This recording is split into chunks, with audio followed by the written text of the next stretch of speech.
George and Alan will be joining us, hopefully any minute. We don't have any minutes that we need to deal with. We'll do that at our meeting next week. But Sandy had some news she wanted to share with everybody. So I'll let her start and then we can get to our agenda. So thanks, Anne. I'm excited to share that I'm going to be joining Mass Development next month as the EVP of Real Estate.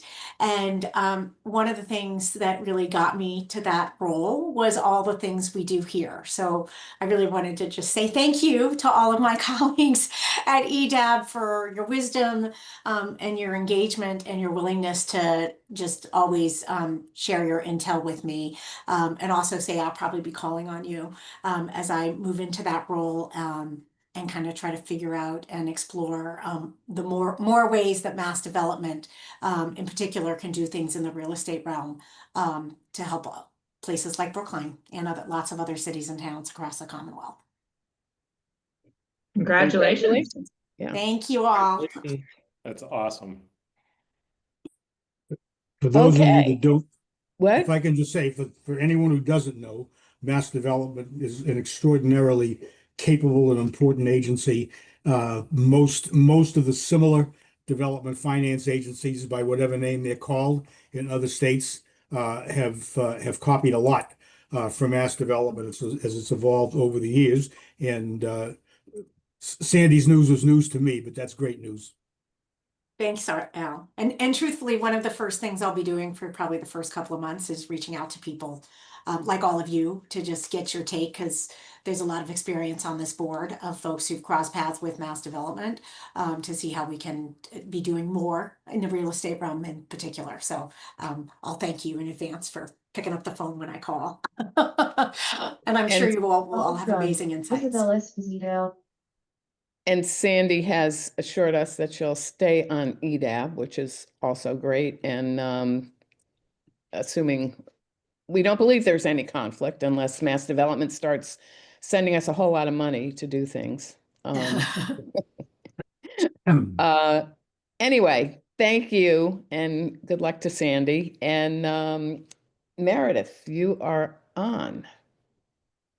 Thank you, Anne. Happy snow day, everyone. I hope everyone's shoveled out and cozy at home. Thank you for lending us another one of your Monday evenings this month. I really appreciate everyone taking the time to join us for sort of this deep dive presentation of kind of the key commercial development incentives that have been built into the zoning. So I have a slide deck through Canva.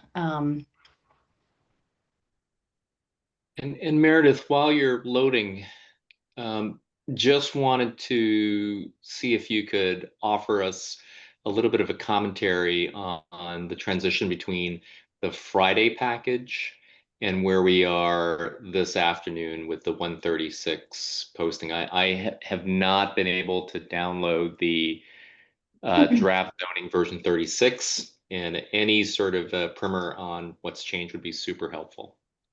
Sure. There are not, have not been any changes to the zoning. The design guidelines did include some additional information, some of which is included in this slide deck. But if I'll point out key differences between Friday's version of the design guidelines and what was posted today. Thank you. So tonight's presentation, it's an opportunity to sort of discuss the nuts and bolts of the draft zoning, which we've talked about extensively with the EDAB subcommittee members. Has been a tremendous source of feedback and guidance, and they've helped shape the zoning as it is today. But we wanted to, elevate those conversations and make sure that the broader board was familiar with and comfortable with the mechanics of the zoning. So in terms of tonight, if possible, I'd like to try to move through the full scope of the presentation and then save questions, comments for the end if possible. But if you need some clarity on an issue before we move on, happy to pause and go back. What we would love is some, constructive feedback about adjustments you might recommend in terms of different policy facets in the zoning, if there are any opportunities to clarify, make the zoning itself, the language clearer, or organize it in a way that would make more sense. And then we're gearing up to have a discussion presentation with the planning board regarding the design guidelines on Wednesday. We're going to be presenting recommendations to the select board a week from tomorrow. And then we're hoping to get on the HAB agenda for next week as well, to talk about some of the affordable housing incentives that we've built into the zoning. So if you had any thoughts about ways to make this presentation more concise and more effective for, you know, the various audiences that we're going to be speaking to, the ones I just mentioned, plus a town meeting, if we're given the direction from the select board to move forward with filing the zoning, we'd also be really appreciative of that.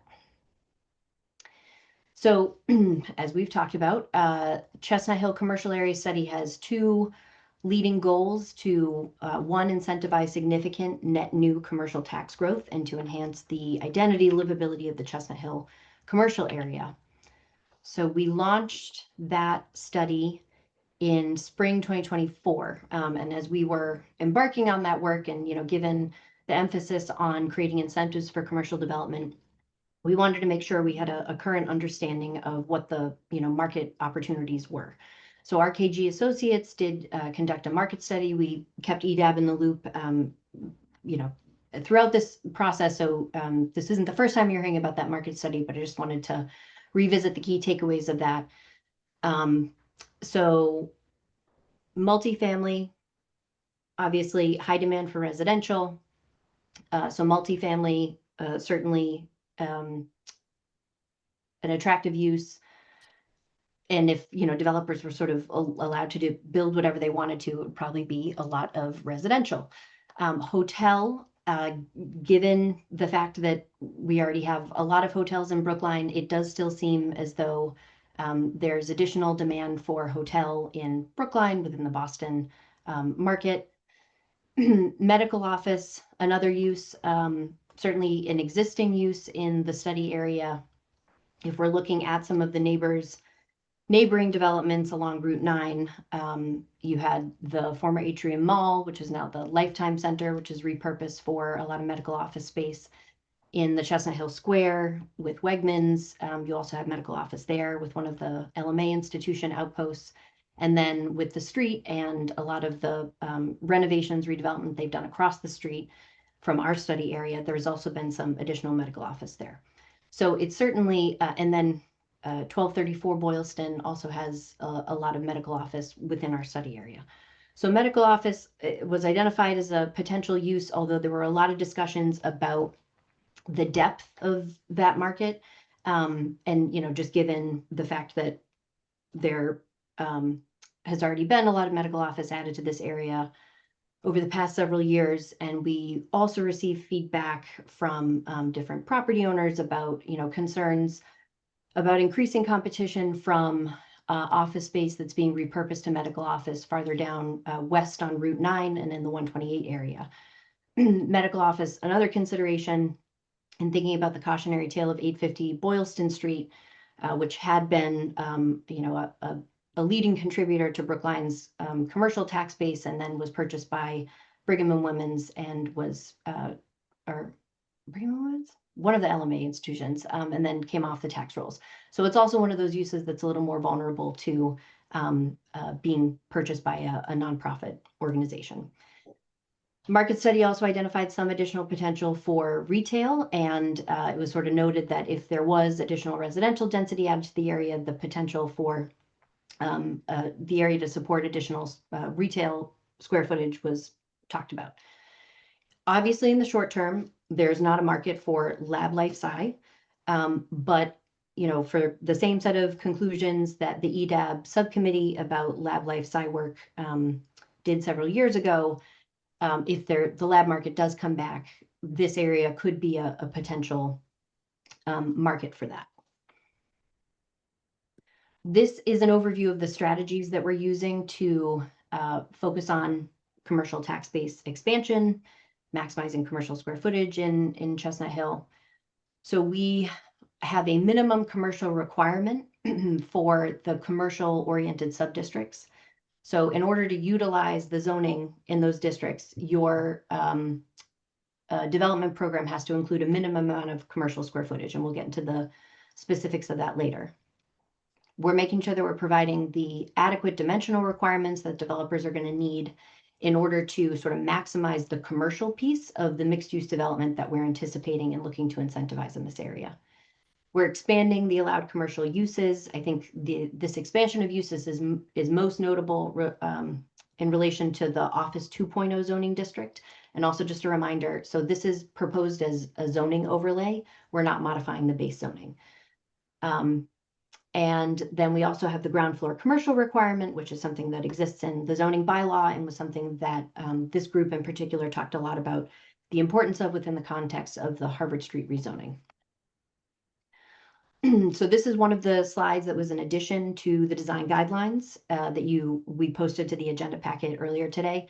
And it just indicates the how the ground floor commercial requirement is applied across the study area. So the red indicates where, we're requiring 60% of the ground floor space be for commercial uses. It runs the length of Boylston Street and Hammond Street, which are kind of the two, obviously this Route 9 main thoroughfare, but Hammond Street is also another important thoroughfare. The yellow indicates areas where ground floor commercial is still required, but we have built in the possibility that through special permit, that requirement can be waived.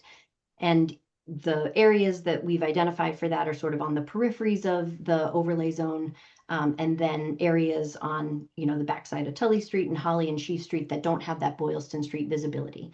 So we wanted to make sure that we could work with developers if they found that ground floor commercial really just was not workable in those areas. And then the blue indicates areas where that are totally exempt from the ground floor commercial requirements. So the length of Heath Street and Dunster Road are also exempt from the commercial requirement. And I did just want to note, so the minimum depth of the ground floor commercial space is 30 feet. Minimum commercial requirement, I mentioned before, it's applicable in the two commercial sub-districts, which are the 3.0 and the 4.0. So your project has to include a minimum of 51% commercial uses by gross floor area for each phase of development and for the entire project in order to utilize the overlay zoning. In the 4.0, we have a height bonus that you can access if 60% of your gross floor area is for commercial uses.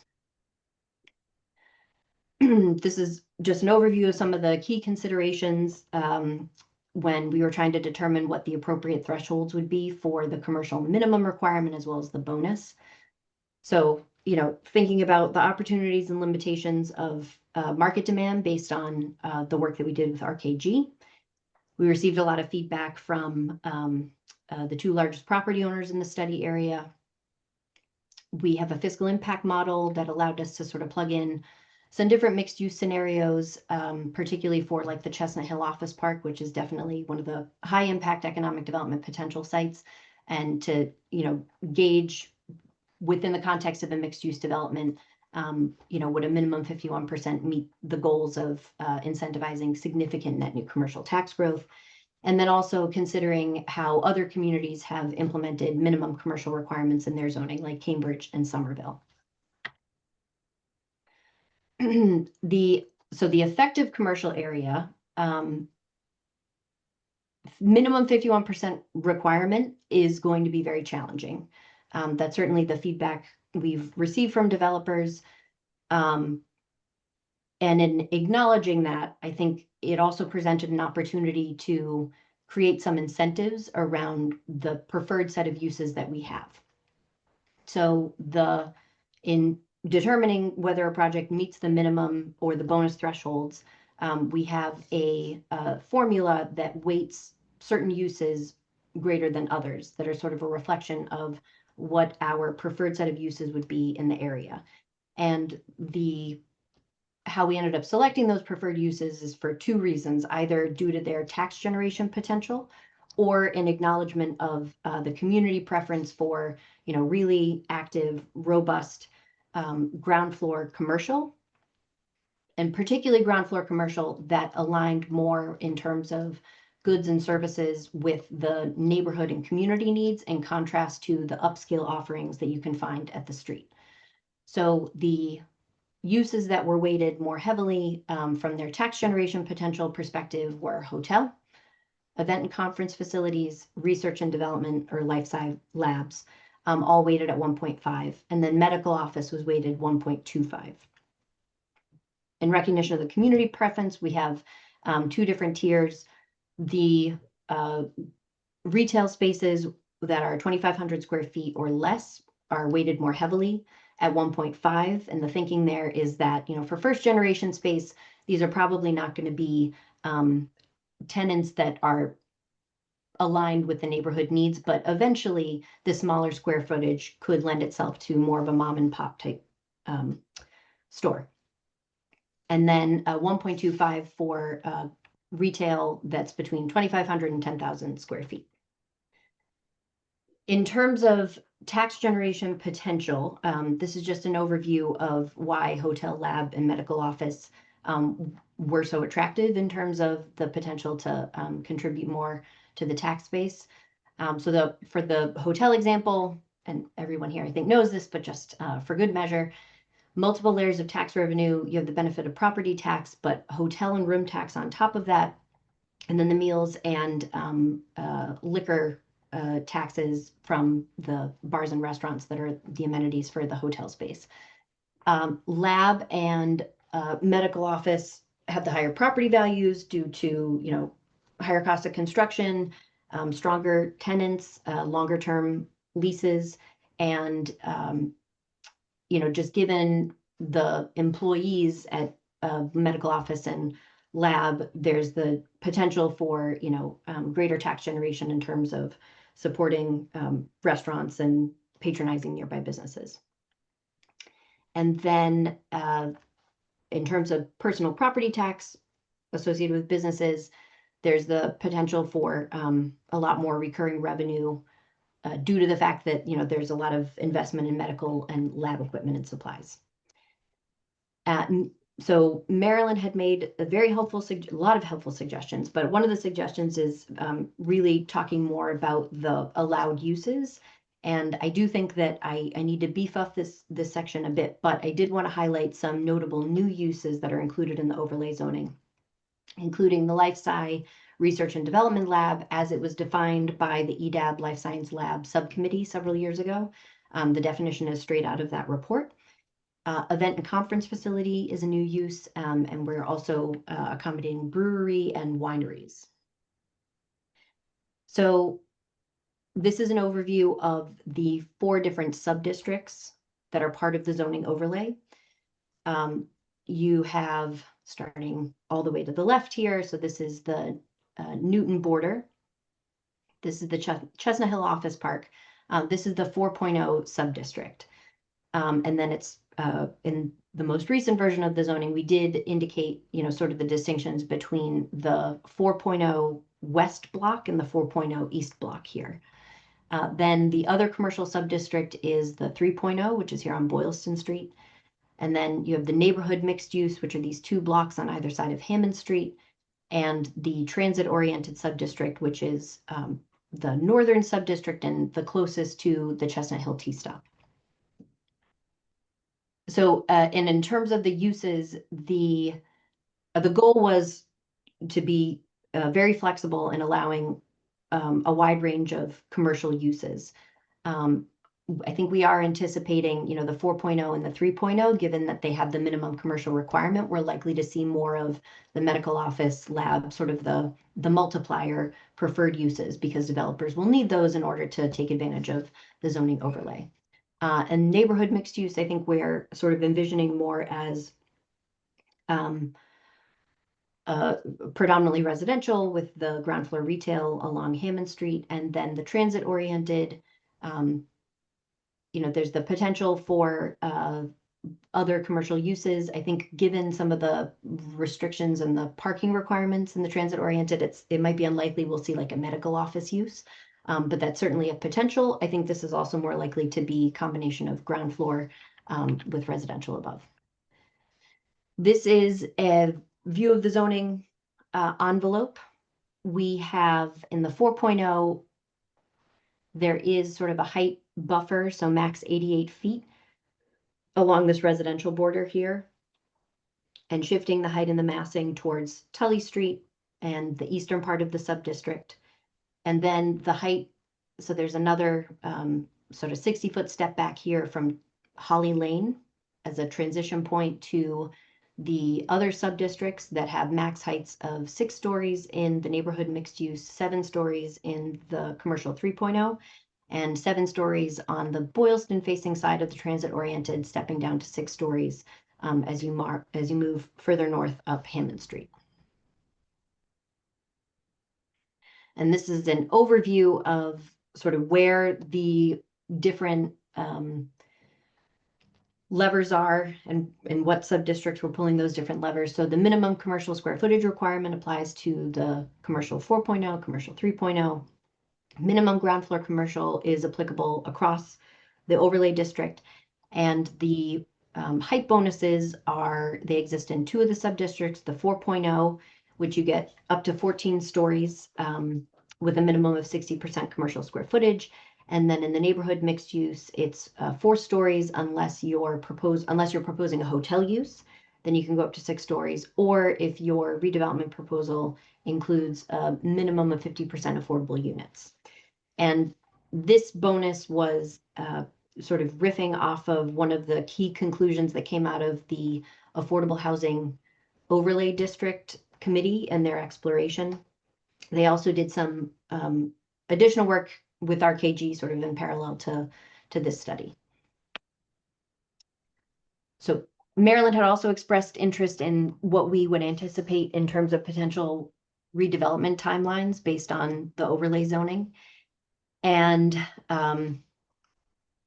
you know, I think I would also defer to George and Sandy, Mark, Ken. Part of certainly something in the zoning is we're trying to incentivize site assembly. The minimum square footage is ½ acre in order to utilize the overlay zoning, and it's smaller in the neighborhood mixed use. So I would anticipate, just looking at this map, which reflects the current property ownership in the study area, that, you know, where you see the larger sections of, you know, property ownership is where, you know, we would be more likely to see redevelopment. So Chestnut Hill Office Park, under ownership by City Realty. Growth companies own several properties on the 4.0 East block. And then you have the 40B at Heath and Sheaf here. And, you know, they're still moving ahead with getting their comprehensive permit. However, we have been told that the owner of that property is paying close attention to the overlay zoning and where that lands, and if there might be some attractive development alternatives baked into this zoning. So I did just want to flag that. And then, you know, Salvatore Partners, I believe, owns this green area. So I think, you know, in terms of short-term redevelopment opportunities, we're talking about Chestnut Hill Office Park and the conversations we've been having with City Realty. And then there might be some opportunities in the neighborhood mixed use. And then it will just be a matter of, you know, for these other property owners, you know, the pace at which they're able to assemble other properties to get to that ½ acre. And then speaking of City Realty, we're not going to go into too much detail about this. Maryland had also had a helpful suggestion about just doing a demonstration with City Realty's proposal about, you know, and using that commercial effective or the effective commercial formula, how we get to that. I can have that prepared for next week's meeting. But this is an overview of City Realty's proposal. I think at this point in the process, the town and City Realty are pretty aligned in terms of the parameters of the zoning. There was a lot of back and forth over the past year and a half. But they're just a reminder. So their program includes 3 buildings, a 14-story combination of ground floor retail, parking, luxury hotel, event and conference space, and then luxury condo. The next building that would probably be built in phase construction would be Building C, which is a residential building with parking on the ground floor, and then Building B, which would be ground floor retail, parking, and medical office above. And this is the site plan view. This, you've seen this before, but I did just want to, and this slide also needs to be updated with City Realty's most recent iteration in terms of, where we're at in terms of the evolution of all these different inputs. But we had the conversation in our November meeting about the anticipated fiscal impact. So we have that at about 6.7 million, and then you deduct the current tax generation, which is a little over $1 million, and you end up somewhere within the 5.5 million in terms of net new commercial tax growth, or net new tax growth anticipated. I did want to provide EDAB with an update. We talked about this at the EDAB subcommittee meeting a couple weeks ago about where we're at in terms of negotiating a memorandum of agreement and tax certainty with City Realty. Negotiation is underway. We're providing updates to the select board, and we'll have something available once the select board feels comfortable with where we've landed in terms of this negotiation. But this is an overview of sort of the key themes that are addressed in that MOA. So tax base expansion and preservation, so tax certainty agreement, and exploring the potential for penalties in the event of extensive delays in bringing that commercial square footage that was a core requirement in terms of using the zoning overlay online and onto the tax rolls. We're addressing infrastructure mitigation and improvements, commercial area vibrancy enhancements, various sustainability initiatives, and acknowledgement of the existing obligations. So affordable housing and compliance with the inclusionary zoning bylaw, fossil fuel free construction, and appropriately mitigating construction impacts. So I will pause here. The next section is a tour of the sub-districts, which really goes into the nuts and bolts about height, FAR, open space requirements for each of the sub-districts. Before I go into that, I will pause and see if people have any questions about just sort of the commercial incentives piece of the zoning. Okay, if people would raise their hands, I can't see everybody on the screen, but I have one. We're talking about extensive delays. Is that defined anywhere? I mean, there are a lot of extensive delays now in the development field for reasons that have nothing to do with Brookline or even Eastern Massachusetts. How do we define that? How can we decide that somebody has an extensive delay? So it is defined in the MOA, and I think it was a provision that was definitely inspired by our experience with the Waldo Durgan zoning. So it is defined. And everybody agreed on it. Okay. Marilyn. Thank you very much, Meredith. That was extremely helpful as an overview, especially focused on what are the commercial uses we're trying to incentivize here. And I just wanted to go back to the slide where you said there were notable new uses: lab, event and conference space, brewery and winery. I certainly note that those are newer uses for Chestnut Hill, but as to these areas that are being affected by the overlay zoning, especially the two commercial districts, am I right in thinking that hotel and medical office are also new to this area of town? Medical office, no, would not be new. 1234 Boylston Street has existing medical office uses. In the Office 2.0, which is the Chestnut Hill Office Park, the zoning there is very restrictive. So it currently allows for office, but ground floor retail uses aren't permitted there. So I think the biggest expansion is sort of having the scope of uses in the Office 2.0 and that overlay district sort of acknowledge, more broadly the kind of uses that are allowed in our general business districts that we've sort of supplemented and fine-tuned for the Chestnut Hill overlay. And one of those is medical office, correct? Yes. And so that's what you're now calling maybe the west block of subdistrict 4.0, and the east block of 4.0 is medical office also a newly allowed use there? I don't believe so.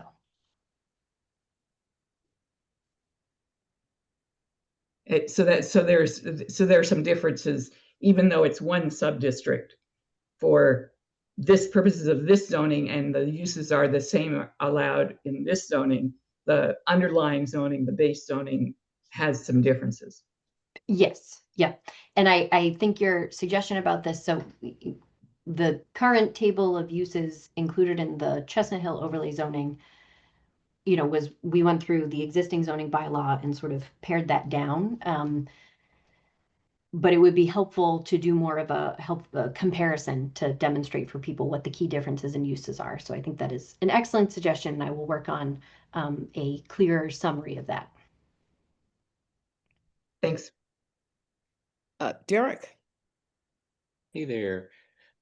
Meredith, thanks for the update on the new uses. Just building off of some of Marilyn's comments, I was just hoping to get a little bit of clarification on the brewery and winery. I totally understand from an industrial zoning point of view, like microbreweries make perfect sense. But is the winery piece just something vestigial in our zoning? We can disregard the winery piece, right? I just want to make sure I understand I what think it required was, SP. yep. So I think it was, we're motivated by a brewery and feeling that a brewery could Right. be a great additional use, particularly in the 4.0. So yeah, I think the way you're characterizing winery is, yeah, that's spot There on. you go. Okay, disregard, but thanks for the clarification. Appreciate it. Any other questions before Meredith moves on? Okay, thank you, Meredith. This was great. Sure. Okay, do people feel that it would be helpful to do a brisk tour of the sub-districts in terms of, you know, max height FAR through each of those? I think Al's nodding. Mm-hmm. Yeah. Okay, all right. I will be brief.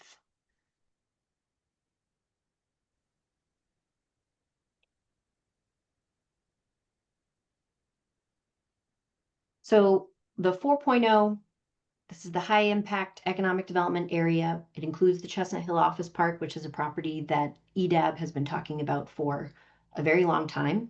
And we're allowing for, you know, larger, denser campus style development.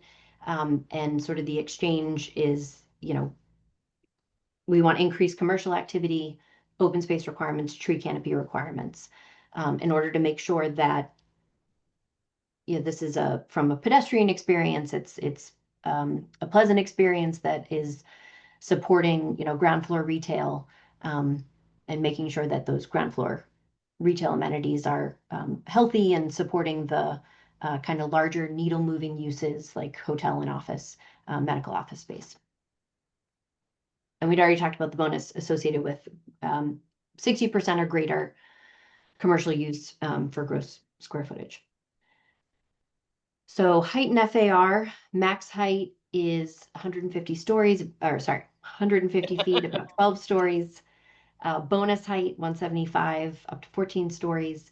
And then there is the 7-story step back, sort of bookending the eastern and western edges of the study area to transition the height down to neighboring areas. So max FAR is 4.0. For the setbacks, you know, as we're continuing to refine the zoning, we did think it was appropriate to, you know, given the differences in this west block and the east blocks, make that distinction. You really see that, I'd say, mostly in terms of the setback requirements. So we have, this is a minimum 5-foot setback, maximum 55 feet from the Boylston Street side. There's a 40-foot minimum setback from this western edge here. And then from Heath Street, there's a 25-foot setback minimum, and then a maximum 55-foot setback. And then along Tully Street, there's a maximum 5-foot setback, all the way on both sides of Tully Street, and then maximum 5 feet along Boylston and Holly Lane. Open space requirements also vary by the different sub-districts. I'd say the 4.0, minimum 50%, 15% of the lot area landscaped open space. There's going to be a lot of overlap between the landscape open space requirements and the tree canopy requirements. And then in the 4.0, we have this sort of unique uniquely defined large site open space that needs to be an additional 5% of the lot area. And, you know, as it's defined, the intention is that it is publicly accessible, centrally located, and well activated. The ground floor commercial requirement, I should also note, applies to lining the large site open space as well to make sure that there's that activation. And Chestnut Hill 3.0 here, this is sort of the transitional commercial oriented sub-district. I would say that the creation of the 3.0 sub-district was also one of the recommendations that emerged from the EDAB subcommittee that we've continued to refine. And max height, 7 stories, about 88 feet. So it's called the 3.0 because the max FAR has been 3 for, you know, majority of the time as we've been developing the zoning. I think there is still some debate at the staff level about the extent to which we might want to be a little bit more flexible with the FAR here and maybe do more of a form-based zoning light, given the setback, step back, open space requirements that we have. So the setbacks, a combination of minimum, 5-foot minimum and a 5-foot maximum setback. And the 3.0 open space is a minimum 25 square feet per dwelling unit for usable open space. The transit oriented is more urban in character, mixed use. 88-foot height max, 7 stories, 6 stories on the backside, no max FAR. And then the setback we have, so this is the street. The street also owns the parking lot and 2 of these properties here. So we had initially had a 0-foot setback. We have revised that, and it's a minimum 5-foot setback that can be reduced to a 0-foot setback by special permit.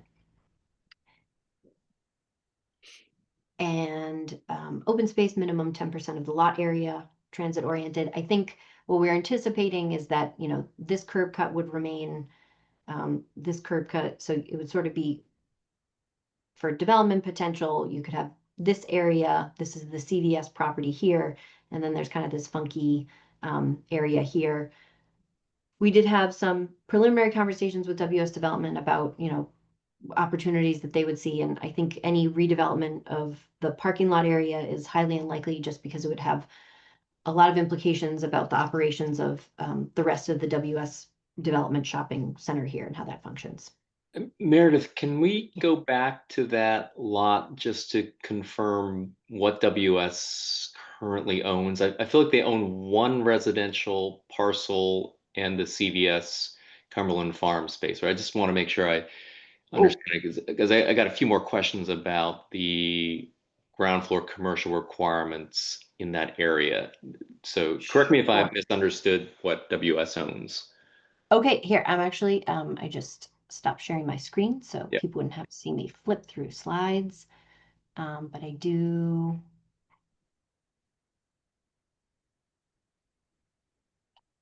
Okay, so this is the property ownership map.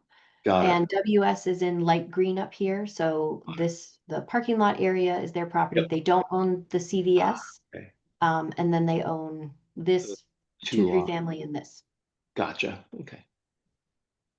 So is there a reason why we would require GFC for the other 2 Hammond facing lots? I'm just trying to get my head around the strategy there. Because the other 2 are currently still residential and not Yes. owned by anybody. Okay, let me. Sorry to digress. I was just confused No, by the I overlap appreciate the of question. graphics. Mhm. So the ground floor commercial requirement we have applied on the Boylston Street side, and then this area along WS's, some of the property that they own, it would be one of the waiver eligible ground floor commercial spaces. Would we not exempt the other 2 properties further north of the page from the GFC waiver? When you say, When you say for which are you talking Yeah. about these two here? Exactly, those two, would they be just completely out of the picture?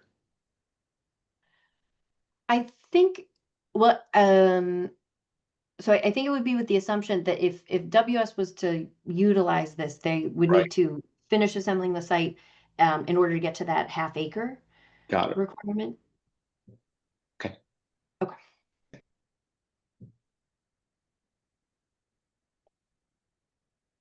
All right, and I will.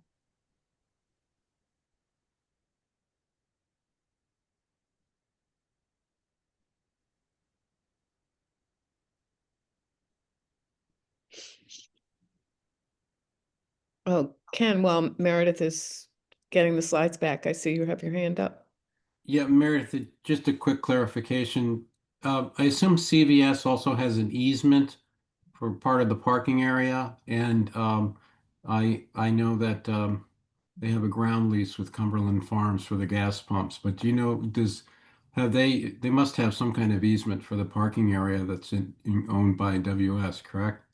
That is a very good point, and I can confirm that. Thanks.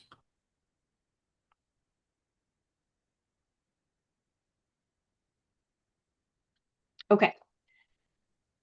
So, and then the neighborhood mixed use.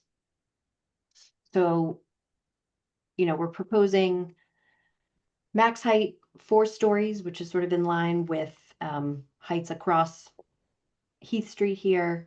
And then bonus height of up to 6 stories, which is in keeping with, 40B development here, what's proposed in the 40B at Heath and Sheath. No max FAR. Setbacks combination of 5-foot minimum maximum with a deeper setback along Dunster Road. It's 15 feet, can be reduced to 8 by special permit. Excuse And me, Meredith, are you sharing your screen? oh, Yes, I can't. I Can- see it. Yes, we can see it. Okay. And then the open space, usable open space, minimum 25 feet per dwelling unit. And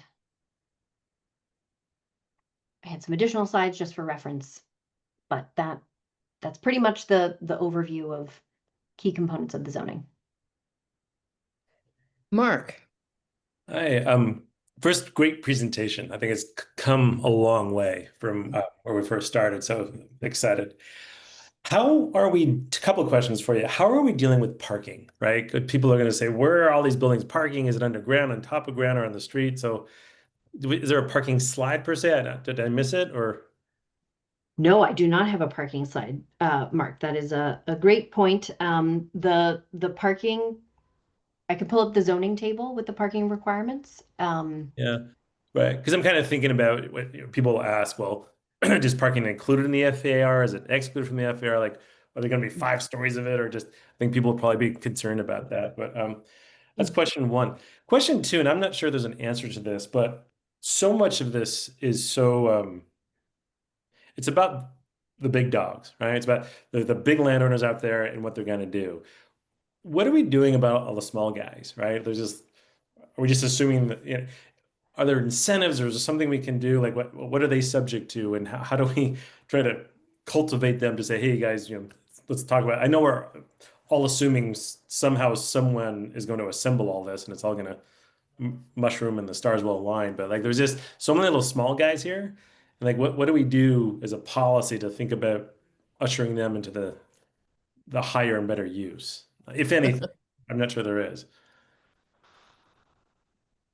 I think that's a great question. I do think in terms of the study recommendations, maybe that would be part of an implementation plan. So I think I'd love to hear what other EDAP members think about if the zoning passes, what would be an appropriate next step in terms of outreach. Yeah. So I have a couple of thoughts there, Meredith. George, you should go. Get you.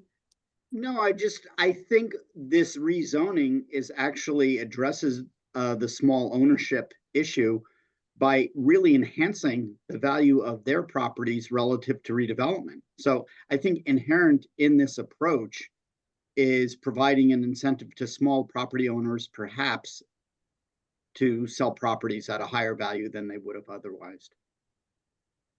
And Meredith, Yeah. in that realm, I'm sorry, I'm totally out of school here. But in that realm, do we know which properties are smaller than the half acre? Right? Because if the half acre is the trigger to qualify for the overlay, doesn't that in and of itself kind of suggest either you want to combine with somebody, or you're gonna miss out on the benefits that are created? Yes, I mean, I think particularly just given the size of the blocks, and the half acre requirement, which is smaller for the NMU, I mean, there's only a limited number of, you know, ways to assemble the sites to get to that half acre. Is it possible to get a map, right, to just color code one of those images so it says these are the parcels that by themselves would not comply with the half acre requirement or whatever the minimum requirement is in the NMU? Because I think that it's a great question that Mark asked, and it would make it really very visible quickly as to, you know, what we're talking about, because I don't think it's that many parcels to begin with. Sure. And we sorry, can- Zaina. Yeah, no problem. And just building on what everyone is saying, I actually question whether the half acre is set in stone, because, you know, I've been thinking about it a lot and read different articles about how that half acre minimum has sort of gotten in the way of smaller developments. And because we're trying to break up the volume and not necessarily always consolidate everything into a very large site, I'm just kind of looking at it from a different perspective. It'd be good to do what Sandy suggested, to see how many lots would be less than half an acre, but then to also determine which ones are not combinable so that those can be developed into something with more density. So just a slightly different view. Yeah, I think the one counter to that, Zaina, is if we want to really maximize density, it's hard to maximize height when you've got a smaller parcel, right? You know, you get kind of a needle type of building, and generally, I absolutely agree with you in places where we're going for 3 or 4 stories of height, to try to get some more smaller developments and create more opportunity for other folks. But I think here we just want to understand what that does. I do think there's value, particularly in the westernmost portions, of having the half acre, and a larger threshold. The easternmost side we can look at. And Meredith, what is the threshold in the NMU zone? It is 15,000. Okay. Hey, Meredith, could you just pull up the ownership map real quick? Just so I can I'm just out of curiosity. Sure. Just to see, I mean, to the question that we're all asking is, how many are we talking about? Okay. Sorry, I'm just gonna make everyone dizzy. I'll get back to the property ownership map. Oh, there it is. Okay.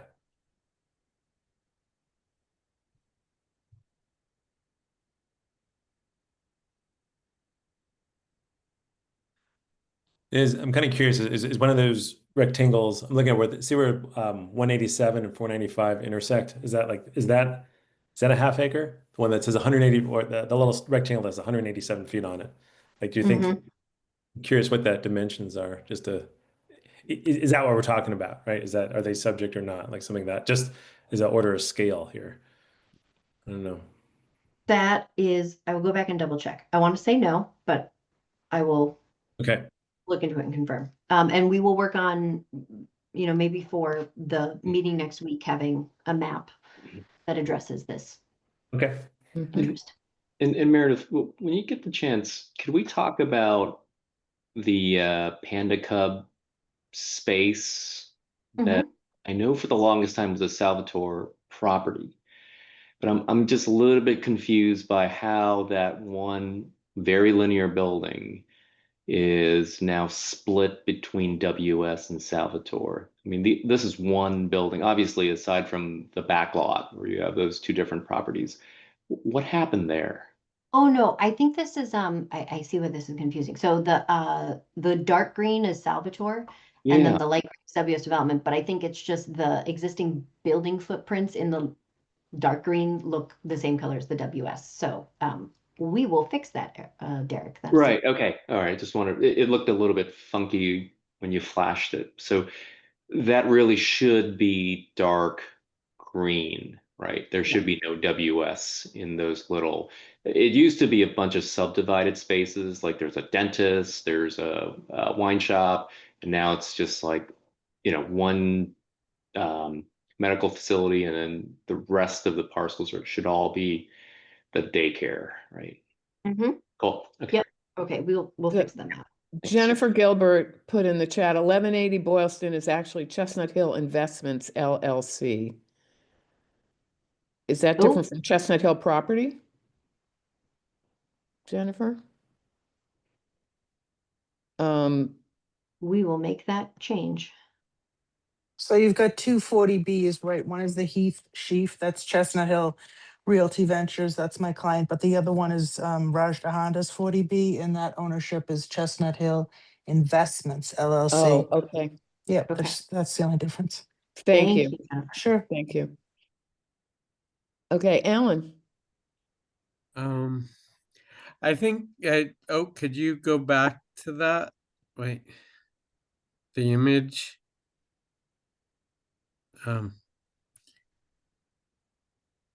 I guess I had some of the same questions. I know, like on River Road Study Committee, for instance, like we had these requirements for combining parcels, and I think sometimes that does benefit and create, increased density, but other times if you have one owner who's reluctant to sell or something, it actually inhibits development in some ways. And some of these, I'm not sure like where this threshold is for these things, but some of the lots like the CVS lot or the two lots next to the pink area here on the corner seem like, they would be large enough to support a 7-story residential building or whatnot. But if we're needing to combine them with other parcels in order to do that, are we shooting ourselves in the foot, or what is the threshold here where we think that is necessary? Like, does that make sense? I'm not sure. I'm not sure if I totally understood the question, but maybe. I think sometimes that when you're requiring parcels to be combined in order to award a density bonus, it makes it harder for a smaller landowner to develop their parcel potentially at a higher density, but not, and I don't know, I think that's what some of the other questions were about here. And I'm just wondering how you got to where you landed with the guidelines for combining parcels. I think So- I'm just sorry, Meredith, but I think in looking at this, I think that consideration of the smaller owners might not work with what we've been trying to do so far. I just kind of wanted to go back on what I had suggested earlier and maybe respond to, it just seems like we're headed in a direction where in general, we're looking at assemblage as opposed to smaller opportunities for infill development, but I could be mistaken. I think we've been crafting the zoning with the goal of incentivizing assemblage versus infill development. And then in terms of the half acre, I think there are just various rounds of conversations, and there, there was a moment in time when we were looking at Boston's PDA process and sort of the parameters for that. And I think that's 2-acre minimum, and gradually reduce that down to a ½ acre as a more appropriate standard within this context. Okay. And just so everybody sees, Michael Rubenstein says the lot on the corner of Holly Lane and Boylston is 20,593 square feet, just less than a ½ acre.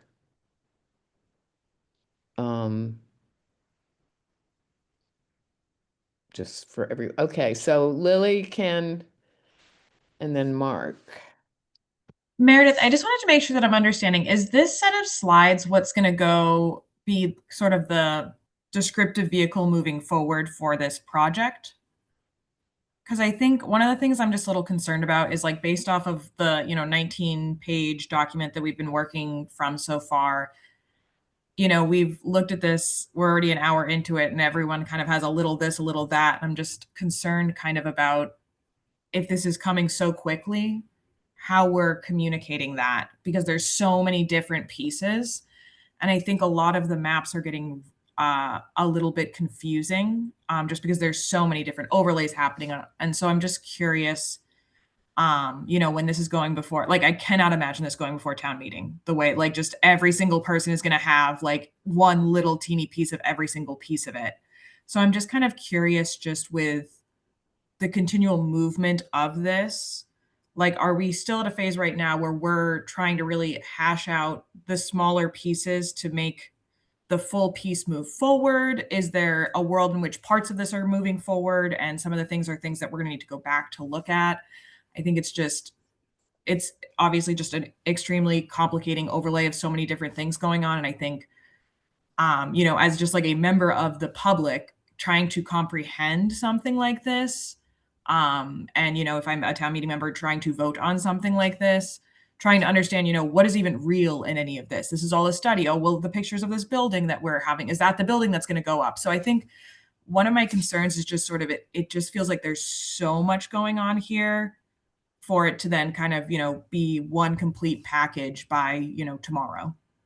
So I'm just kind of curious if you have any thoughts, or, is that sort of an idea that it's going to move forward in parts? Is it, that some of these things are going to get decided as we move along? Or are we trying to get all of these different pieces worked out right, in the next month? So in terms of, the directive we got from select board was, we want you to rezone this area, and we want you to present the recommendations for the study area holistically. So the zoning that we're working on, we're working on finalizing zoning for the entire overlay district. And there definitely are a lot of moving pieces. And I think your question about moving forward parts of it, so are you sort of asking, are we going to, is it possible that we could move forward with rezoning one sub-district or piecemeal? Is that the question? I guess where I'm at, just thinking about, how this moves through, zoning obviously is super granular to begin with as a concept. Just hearing about how this project's getting talked about, just in general, it just seems like there's just like a lot of misinformation. I think one of the things that we've talked about, EDAB playing a big role in, is communicating how this project is moving forward and how these pieces are coming together. And I guess I'm just wondering, are we at the point right now where we're trying to still untangle, or are we trying to repackage into something that feels a little bit clearer to move forward, if that makes sense? Meredith, do you want to? I guess, what do you mean untangle? Are you talking, I'm just trying to understand, your question's a very good one, Lily. And I think when I first heard you ask it, what I was thinking was, that's what we're going to try to do in this public engagement outreach thing that we're going to put together, and that Tom's working on, and Michael Rubenstein has been working on, and we haven't gotten that together yet. But Tom was talking at our last meeting about different kinds of drawings that people can understand and stuff. I think that Meredith's objective with this is to present it to the select board in the first instance, and make sure that they want to move forward with this. Is that? Okay. But yes, we certainly need to spend a fair amount of time answering all the kinds of questions that are coming up and making this explainable to people who don't normally do this, unlike a lot of the people on this call right now. Yeah, I think that's kind of where I'm coming from, that it feels like this is a lot of people on this call that know about all of these pieces, and it just feels wildly unexplainable. Yeah. Like the average person, if we're trying to move forward the zoning. So that was just kind of my question of like, how is this in the next month becoming back into something that I think is like, not cleaner is the wrong word, but just sort of like a more straightforward process for town meeting to understand this is what a yes vote means, this, a yes vote means this kind of a thing. Yeah, But- no, it's very complicated, but that's exactly what we need to Okay. work on in the next month or so. That seems to have inspired a lot of hand raises, so I will put my hand down. Okay, Ken. Thank you. The intent of this zoning is clearly focused on land assembly and parcel assembly and bigger projects. The intent of the zoning is to promote commercial development. And in order to do that effectively, you need minimum floor plate sizes. And we also want certain open space and public realm requirements. So that's a key factor. And I think if you look at that land parcel map, you also need to understand that the residents of Boylston Place and the three condominium buildings that are on either side of Holly Lane are very unlikely to be redeveloped.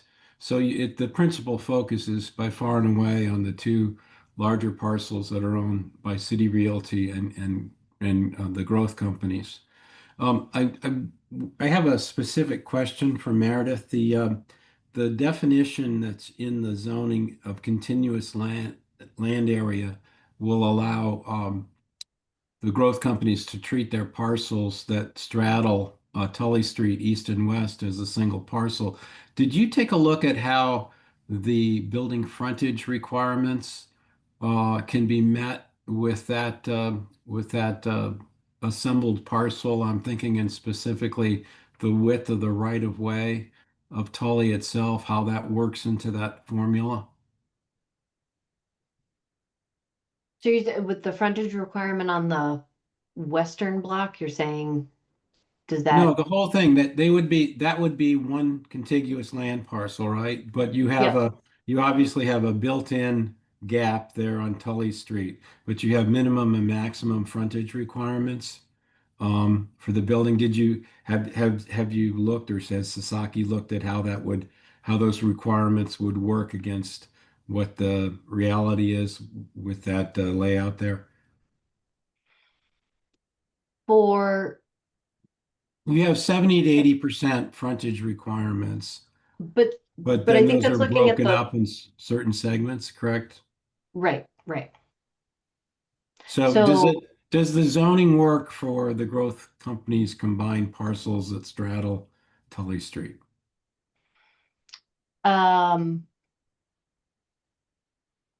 We can, I don't think the frontage ratio requirement would be an impediment to that. Okay. I do think that the upper level step backs off of Tully Street would present a challenge to getting up to the higher allowed height on the Tully Street parking lot.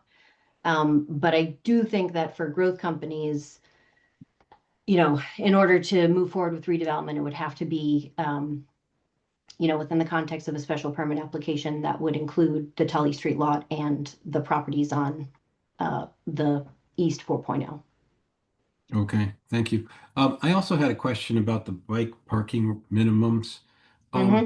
Is that something that's being standard? I don't recall that when we did the overlay for the M1 district that we had that requirement. Is this something new? And I just have a couple questions about this. Is short-term and long-term both required independently, or can those overlap the requirement? Because if you look at like the 126 units of condominium that are being proposed in Building A, that would be 32 bike parking spaces, and is that 64 bike parking spaces? Does the developer have to meet both of those standards?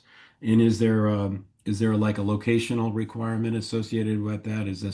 Does the long term have to be, within the building envelope and things like that? I'm just not familiar with these the nuances, which I assume could matter on a tight site plan.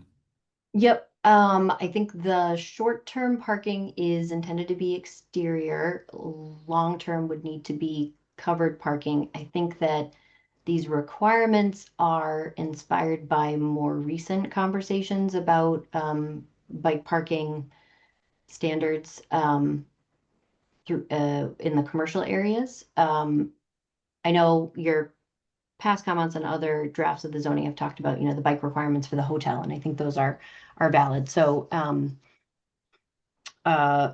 we can look back at those and make some adjustments if we feel like they're too aggressive. Okay, thanks. Thanks, Ken. Mark? So my comments are a little bit, I think, where Lily was going. And it's basically, it's how does this get packaged and communicated and messaged? And not sure if it's relevant, but just taking a page out of my private sector investment committee, right? When I present something, what's the big high level, is there a top level chart right up front that says, I got a gazillion jobs at full build out. I got this amount of tax revenue at full build out, but just sell it, right? Just a little more salesy, because this is so much technical information. But just as there's like just one hard hitting salesy upfront slide that just like sets the table for why the hell are we even here tonight, right? And so I'm just thinking it's created. I'm not sure. I mean, it's government. You guys are the experts, but just I know when I'm presenting to investment committee, I'm trying to get a deal through. You start with all your best feet forward. So. Yeah, point taken, Mark. I think as public servants, we're not great at salesy. So I think I was very relieved and excited to hear previous EDAB discussions about EDAB maybe stepping into more of the role to help with this communications piece and the selling of it. We have been living very much in the weeds in terms of trying to coordinate with various boards and committees and internal departments and sort of getting the zoning and the MOA negotiations, tax certainty agreement all set. But, we are approaching the point where, we need to start talking in sort of bigger broad strokes about, the benefits of the project. So I am totally open to any feedback, guidance, direction that EDAB members can provide in terms of, here's what you should lead with, or, for different audiences, these are the key talking points. Totally receptive to all of that. In terms of the packaging, so if the select board says move forward with filing this zoning, we're going to be putting together 3 warrant articles. One is going to be the amendments to the zoning bylaw that incorporate the zoning, and then there are 2 others related to the MOA and the tax certainty agreement. And then, once those are filed, it's, the presentations to the advisory committee and, various other boards. So I'm glad we're having this conversation now, and I think there's plenty of time for us to get input direction from EDAB about, what's going to be the best way of putting our best foot forward for selling the zoning and its benefits, particularly in terms of the commercial development incentives. And that's a good segue to Tom, who has his hand up. Yeah, I'm going back to the point I made before. We need to understand what audience we're presenting to at what time, and put together the material that we believe works with that audience that we're talking with. This presentation is useful for us, probably useful for the planning board, the select board, but maybe not for somebody else. And as Mark suggested, we need to have some sort of top level points that we'll craft specifically for the audience that we're going to be talking to. It's going to take some work. It's not something that just comes off the shelf. And I think we recognize that, and we have to put the time in to make that happen. This is a great presentation for understanding the pieces and promoting the discussion we've been having, but not great necessarily for getting the point across to different people. Thanks, Tom. And we'll need a lot of people's help in pulling this stuff together. Michael, Yes, thank you very much, Anne. First of all, I want to second Thomas's remarks, and I agree with him that we definitely need different messages.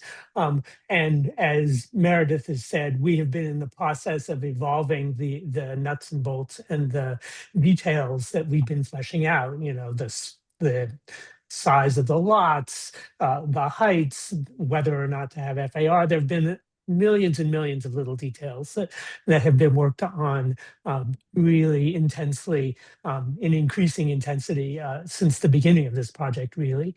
I would say that when we make this presentation, certainly to the select board, we will also have to incorporate the benefits of not only this whole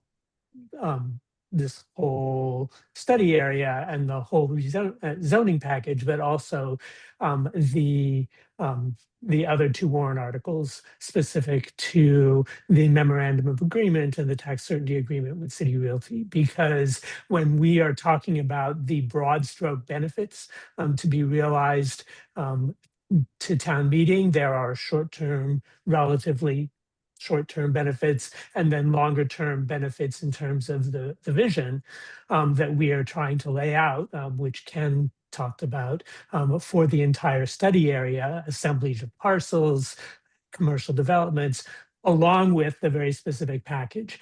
And if we can craft both of those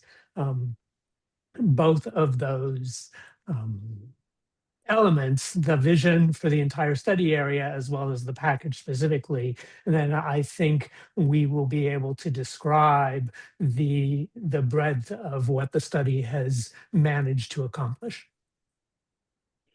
thanks, Michael. Alan, you're up. So this is maybe to Ken's point here about the frontage ratio requirements. And it also maybe touches on something Mark said. I think I'm even having a hard time just understanding what the vision is for this neighborhood. And part of it is most of the diagrams we have are just these aerial views of the zoning envelope with just the set, you know, the whatever 5-10 foot setbacks along each street, which makes the buildings look enormously bulky and out of scale with everything in the neighborhood. Even though I understand that's not what they're actually going to be, but I think maybe to Mark's point, there needs to be some type of drawing. Maybe it's an aerial bird's eye view that is a little more detailed and aspirational and less of a zoning diagram that kind of shows what these things are actually going to look like a little bit. Because like Ken was saying, these smaller blocks here, as you get closer to Hammond, there's not even any indication of frontage ratio or how masses are broken up or what the scale of these things are. And it's just very hard to process. Like you have a couple renderings, I think, that are decently nice, but it's hard to, you know, at different points in the presentation, like perspectives, but it's hard to process how they relate to these zoning diagrams. And I just don't think you're going to be able to sell this to town meeting unless you have this kind of intermediate scale of how each block and building is represented at a slightly more detailed level. Does that make sense? It does, Alan. And I would love to have a follow-up conversation with you, and maybe talk about some specific examples and visuals that you think would be more helpful. We obviously are working with limited budget, and I work with Sasaki, but if there are opportunities to add visuals, perspectives, we should try to do that. Okay. Yeah, we'll look to some of you architects and people who can do this as we move forward with this. Michael Sandman. Yeah, I think responding to Alan's concern, I understand, I accept the point. The design guidelines go some distance towards what you're asking about. And I think it would be, one of the things that we have to do is find a way to present the zoning and the design guidelines as a package.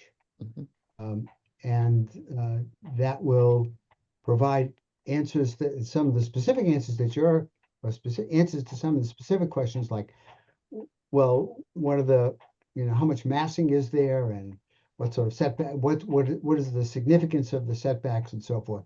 So a lot of that work has actually been done. It requires figuring out how to combine the two into a coherent package of slides. But it's not like, oh my goodness, we haven't done any of this, or nobody's done any of this. The planning department's done a really good job with working with Suzaki and coming up with some very specific ideas. Not just ideas, drawings and plans. Thanks, Mike. Sandy, you put something in the chat that I just saw. I'm not sure how long ago you put it in. I can read it if you want. And I just kind of was thinking, Meredith, it might be helpful, and this is kind of going back a ways in the conversation, but relative to the smaller properties, right? What are they allowed to build, kind of quote, by right today or by special permit with the underlying zoning, right? Like, it's important to remember that what we're proposing here is an overlay. And yeah, I think Ken did a great job of kind of stating the why, right? That it was geared towards larger scale commercial development. Because I think it's also important to remember, this is kind of, at least in my opinion, this is really the town's best shot to get to larger scale commercial development to fuel the tax base. And that is an overriding theme and thought that was feeding this zoning. The other parcels that have been identified as potentially commercial along Harvard Street kind of are more nestled in and about neighbor, kind of more significant residential neighborhoods. So they're less likely to generate this kind of development opportunity. But nonetheless, Meredith, I thought that might be helpful to just remind everyone, we're not changing the zoning, we're adding an overlay. So how high could somebody go with a 10,000 square foot lot today there, or a lot that's less than half an acre on the western end of the parcels of the district. Good point. Thank you, Sandy. Lily. I think Sandy's kind of getting at something that could be a really helpful piece, kind of mixing it back in with Mark's idea about, what are we doing to sell this? Like, I really think this is where this kind of marries together of saying, like, what do we have right now? What could we have? And then very just simply like, and this is the difference that we would need to make. And I think that could be a really helpful way to frame this presentation. Thanks. That's a good idea. Yeah. And Lily and Mark, it would sorry, be go great. on. I was just going to say that Lily and Mark, I think getting both of your input as we advance to this kind of sales piece would be really, really helpful to, just, I hate to use the phrase dumb it down, but we got to make it easily digestible for people and really accessible. That's a lot of my job. How do super important. How do you make crunchy government terms seem like something someone could read? Exactly. Marilyn. So I agree with what everybody's been talking about, the importance of, as this moves forward, making the big picture transparent to a variety of different audiences. What does this mean? What, all these pieces, how are they going to help us incentivize, encourage, and implement major commercial development in this spot in town where we seem to have a unique opportunity for doing that. And I guess I just want to go beyond for one moment the messaging to say that this presentation certainly helped me see that in the Western sub-district 4 part of the district, that is really where the major commercial development that we are talking about and hoping and contemplating and hoping to bring about through this overlay zoning, that's where the largest part of it is going to happen. There are certainly important issues for the smaller businesses and the smaller development and the more of the residential pieces. But I think sub-district 4 is really where we have the best opportunities. And I think the zoning seems to be well targeted at that. But when I look at the ownership pattern, and this is what I learned, Meredith, from that very helpful slide you showed us, the ownership pattern shows that the two largest property owners in the whole overlay district are both in that sub-district 4. And we have a quite well advanced development proposal from one of them, City Realty.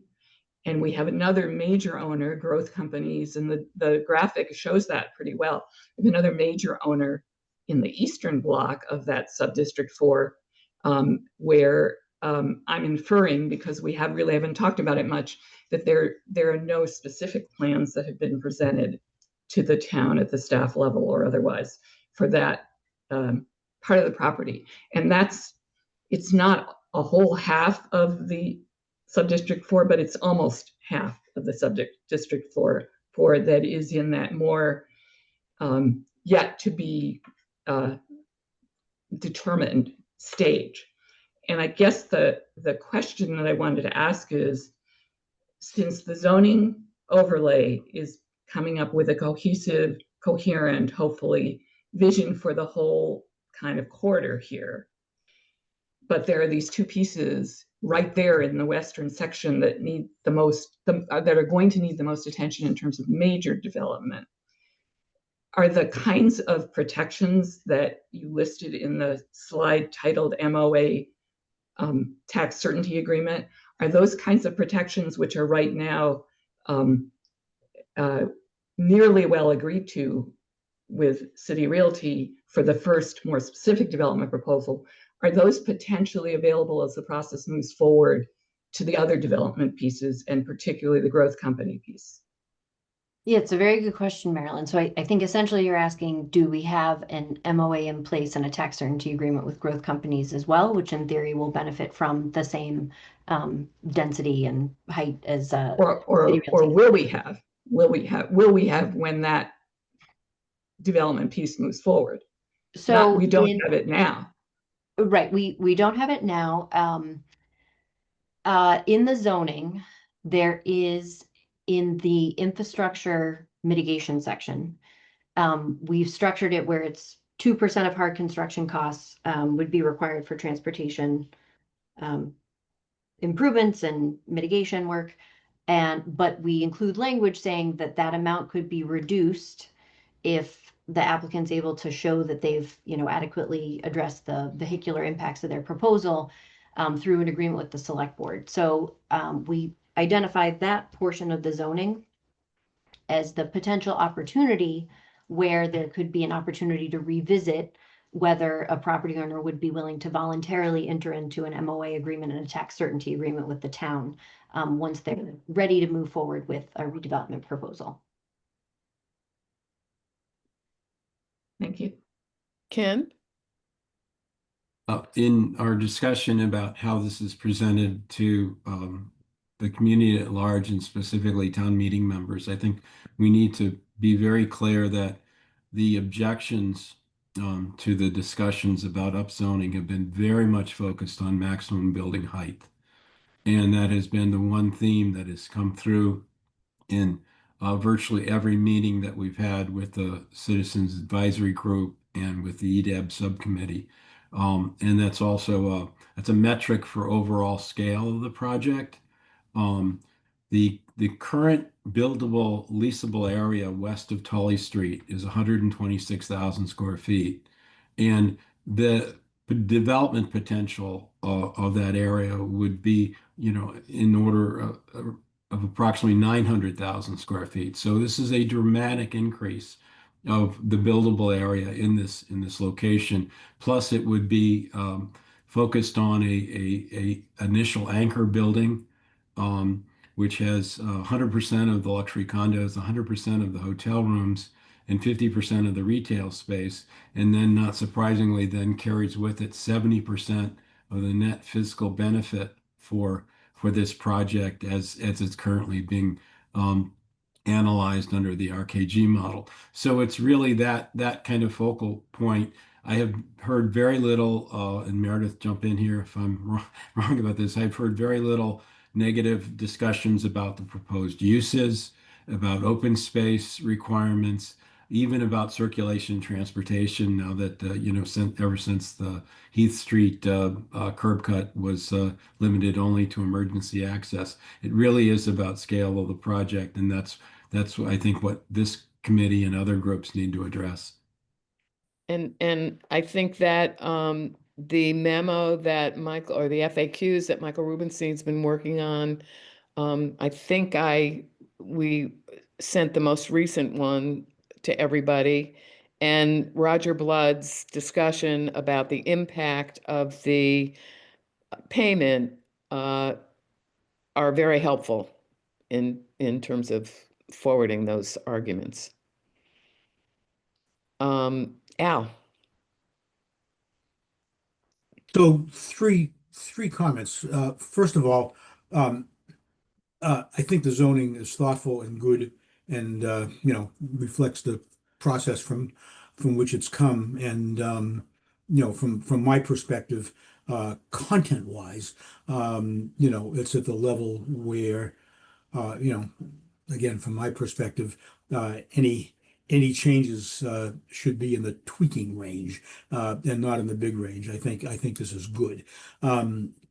Second comment is, I agree with everyone, and message taken, I'm sure, about the difference between a technical presentation for technical audiences and a general presentation for a general audience. I caution that we shouldn't think of them as two completely different things. They obviously need to have common elements so everyone understands they're saying the same thing. But that said, that broad point has been expressed well by everybody. The third thing, I just want to strongly agree with the point Ken just made, and I think it's something we all probably agree with, which is the strong likelihood that building height will be the focus of questions and concerns in the public, and the degree to which demystifying that and getting people to understand that height is one piece of the composition of a project. And the thing all of us say all the time, that what happens at the ground plane, both physically and activationally, is infinitely more important in people's perceptions. When the thing actually gets built and happens and people live it and perceive it, that all of those things are vastly more important than height, and the difference between X stories and if X is Y and 4 is 100, people perceive the difference. But the difference between X and Y stories in a typical range, at the end of the day, will be imperceptible compared to doing a great job or a so-so job at the ground level. And I think that I think the zoning package that we're seeing, you can't solve all that in zoning. You can solve a lot of it in zoning, and I think it does a good job. But in the arguments that need to be made to both technical, but particularly non-technical audiences, we can't say enough that to get folks to understand, by saying it in a way that's understandable and credible, that we understand height, but it's everything else that you'll see when this thing is done. Thank you. Sergio wrote a note in the chat that the approximate revenue generation is roughly equivalent to the town administrator's current ask on the town side for 5.31 million for an override.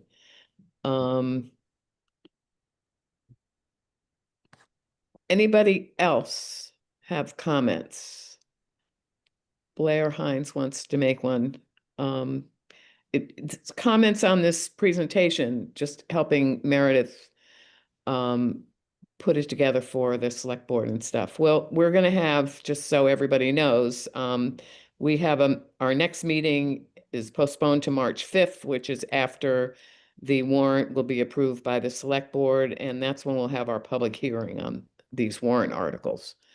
But if nobody else on EDAB has a thought, why don't you go ahead, Blair? Thank you. So I have three comments. One is to remind the EDAB of comments from a previous meeting where several of the subcommittee members were mentioning how the percentage of commercial required that was always having 1.5, 1.2, and so forth. They challenged that notion because it really reduces the actual amount of commercial that's required. And as I recall from that meeting, everyone was in favor of the bump for a hotel, given the fact you have real room taxes and meal taxes. I think some of the other components they had some real questions on. And so I would just want to remind EDAB of those comments. Second, I want to kind of agree with Ken that the major opposition to this development is not the development, it's the height in the neighborhood. And the last thing, which is really a question, is in the MOA, what happens in it if, let's say, the developer has all the good intentions to have a hotel and is unable to? Does that basically cause the MOA to no longer be actionable? So Blair, you're saying we enter into the MOA with the assumption that the hotel piece is gonna be That'd be part of the tax and they can't certainty, follow right? through with it? Well, like everyone's going forward, I presume, with the full intention of doing this. But what happens with your tax certainty agreement if in fact certain components of the development don't happen? Then what happens? It gets renegotiated, it falls apart. I just genuinely don't understand how that works.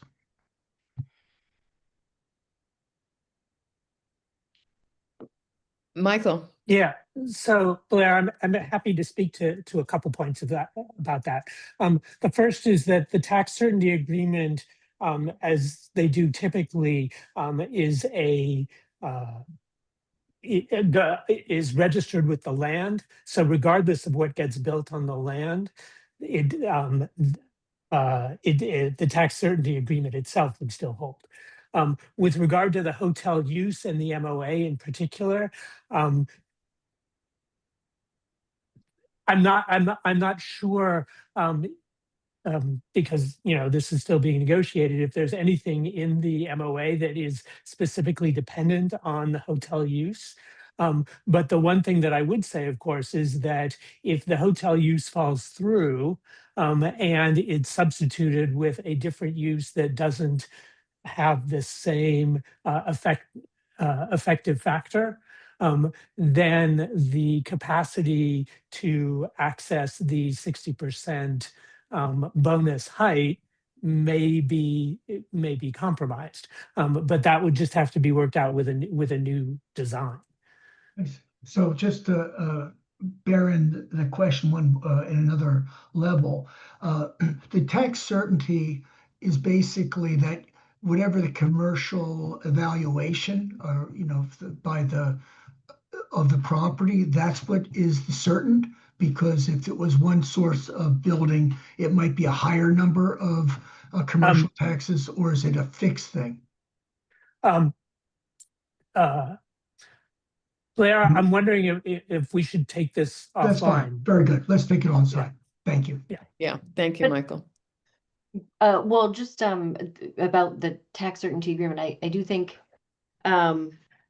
just worth noting. So the tax certainty agreement is a mechanism that if sort of prevents the 850 Boylston scenario, where if it's sold to a tax exempt institution, there's still an agreement that the town will receive the full taxes. So I think Blair's question, and we can take this offline, but I kind of got the sense Blair's question might be related to this potential penalty payments that we referenced as a component of the MOA.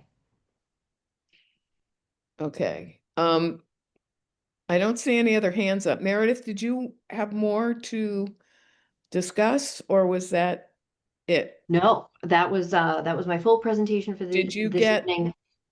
Did you get the information you wanted? Yes, and I think I will definitely be following up with Alan and Lily and just sort of unpack some of these additional comments and see if we can make any helpful adjustments in looking towards next week's select board presentation. Okay, and then I see we have a little bit of time left. Carla and Jane Flanagan's hands up. So Carla. Thank you, Anne. Two questions. One is I have also heard that the owner of the property on Hammond and Heath and Sheaf is moving forward with the 40B may change his mind and is contemplating a hotel. So my question is, do EDAB members think that this area is large enough to host 2 hotels? And my second question is, if the zoning goes through, the overlay zoning goes through, and specifically if the City Realty project goes through, has there been any thought about the impact on the neighboring properties, not the commercial ones, but the residential ones on Heath Street and Glenland and the residential area in back of the City Realty properties? Is it anticipated that their value will go up or their value will go down?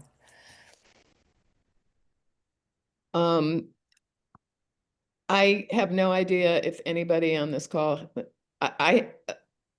knows anything about a prospective hotel. Maybe people do, or whether what the market would be for a potential second hotel. If anybody wants to take that on, you're welcome to, but I don't see any hands up. Okay. And can you answer? I would just note, Carla, that a developer's not going to proceed with a development unless they think it's viable. And Right. so the market ends up being a governor on it, relative to demand. Okay, thank you. And my other question was, given this committee focuses on economic development, and so I was wondering about the financial impact on the neighborhood, on the residential neighborhood, which I think is T5, but I'm not 100% sure.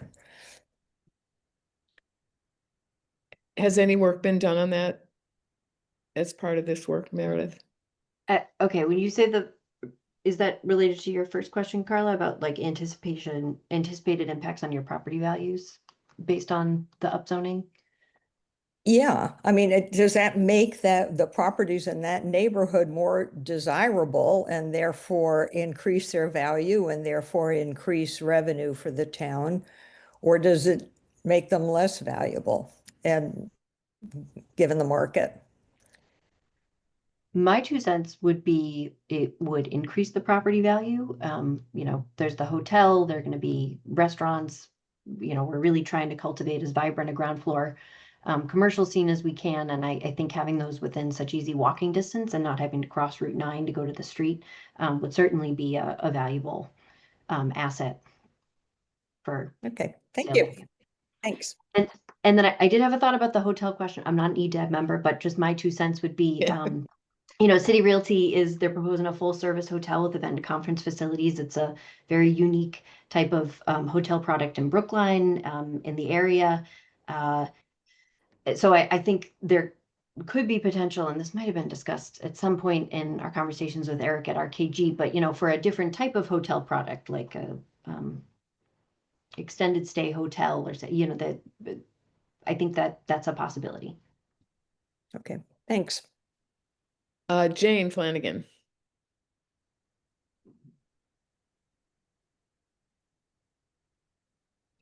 Where is Jane?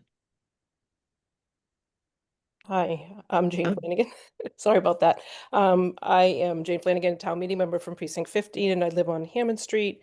I just have a few questions that I just wasn't sure if I heard the answer. So the first one is, has EDEB or the EDEB subcommittee looked at reviewed the option of the transportation consultant that is suggested as possible ways to address the anticipated traffic in the area? And I just, as part, going back on what Ken Lewis is part of the whole package, I just wasn't sure if I have heard that, and I'm just wondering if that's been looked at, and if not, when it might be looked at. So Jane, we are working on a trip generation and traffic capacity assessment for the study area with some assumptions about the potential impacts of redeveloping under the broader zoning overlay. So we are probably be a couple weeks before we have that assessment back from the consultant. And what we have heard from City Realty in terms of anticipated impacts of their project is that they do expect to go through the MEPA. So it's like the environmental impact mitigation process related to their traffic. So, there'll be an additional layer of review and accountability and mitigation requirements from the state as well as the town. Thank you, Meredith. I appreciate that. And then if I can just ask two more questions, I promise they're quick. Meredith, you mentioned in the MOA you addressed delay, and in this area, and really certainly at the top of Hammond Street in Boylston, the delay has been significant for that building, but that was really related to ledge, and that's true of pretty much any building that's going up in this area. This is significant issues related to ledge, and that is true at that site as well. So I guess my question is, in the MOA, I'm anticipating that there's going to be delays because of ledge, and in the MOA, does it address that particular potential for that delay related to ledge? So we hadn't been specific about what the reason for the delay would be, but it's sort of within a stated time frame. If there's a delay beyond that period, then penalty payments would kick in. And I can go back to the zoning language and maybe talk to town council and see if we need to add in some more specificity and anticipating what could contribute to that. Okay. I would appreciate that, because that really led to like almost 4 years in delays at that other site. So I would like to know that is going to be, because that is going to be certainly a question. I mean, it's famously called the hole in the ground because it was a hole in the ground for so long. So thank you for looking into that and maybe tightening that language. I appreciate it. And then the Q&A that you referenced, or somebody referenced, that the Michaels, and I'm sorry, that's how I call them, the Michaels and Roger are working on. I don't see that in the packet, and I'm wondering if that's available at this point, or is that going to be available at another point in time? Michael, do you want to speak to that since your hand's up? You're muted. I'm sorry, Jane, I didn't hear, what was the specific document? you So were there was a Q&A that I think that you and Michael Sandy, an Roger FAQ. right? An FAQ. I'm sorry. Yes, yeah, it's in progress. You've seen a couple of questions that I've sent them to you, but I'm happy to send them to you further for feedback if you like. That would be great. With regard to your question for the ledge, I will note that the parking requirements for the building on the corner of Boylston and Hammond required multiple layers of parking below ground, and which was one of the issues that drove the delay in the ledge. My understanding of the current plan for the City Realty site in particular is that there is significantly less depth to the underground parking. So in order to ameliorate that issue. Okay. I mean, I'm just going to say any depth is going to have a ledge issue, but I appreciate that. All right. Yeah. I appreciate the comment of going back to town council and maybe tightening the language. I'm going to be clear on that. Yeah. Thank you. And thank you for the presentation, for listening to me. Thank you, Jane. Anything else? Okay, well, this has been terrific. EDAB members, people will be called or emailed and asked for help in pulling together this package or presentate, whatever it is we're going to call it, our public outreach and public engagement effort to help people understand what this rezoning is, what it will accomplish, and how important it is for the town as a whole to get it done. Anything else? So we'll be back in a couple of weeks. Not next week, the week after, for our regular February meeting, when we'll be talking, among other things, about the Center Street lots. The select board is going to hear about that tomorrow night, and assuming that they give a go-ahead to move forward with the proposal, we'll be hearing about it and talking about what we can do to help. And if anyone was planning on attending that presentation in person at the select board, it's been moved to a fully remote meeting, just given the complications in the snow removal over at Town Hall. Okay. Does anybody know, I assume the parking ban's still in effect? Somebody asked me that. On the town website, it just says when it started. It doesn't say when it might end. They sent out an update. There's an 5 update? a.m. There's an update email you should have. It's going to end at 5 a.m. Oh, thanks, Jennifer. Sure. Okay, so tomorrow we can park. Thanks, everybody. This has been terrific. And Meredith, hopefully you got what you needed, and we'll be in touch. Thank you so much. Bye, Thank you. everybody. Bye-bye. Bye.